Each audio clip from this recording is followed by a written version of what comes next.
কেমন আছো সবাই? আজকে আবার চলে এলাম নতুন একটা রান্না নিয়ে তিরিং বিরিং করতে। তা আজকে যেই রান্নাটা করছি সেটা হলো ডিম বেগুন আর দই। দই আর ডিম বেগুন দিয়ে একটা রান্না করব। এই হলো ডিম বেগুনগুলো, হয়তো বা অনেকেই চেনেন বা অনেকের কাছে হয়তো বা আবার এটা নতুন। বেগুনগুলো দেখতে অনেকটা ডিমের মতন হয়। এই হলো বেগুনটা, দেখতে এরকম।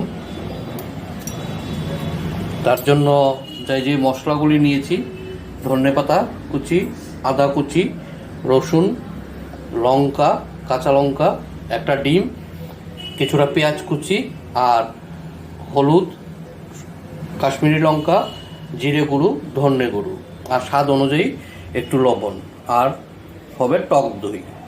এখন মশলাগুলি রেডি করে নিয়েছি। হ্যাঁ, অনেকটা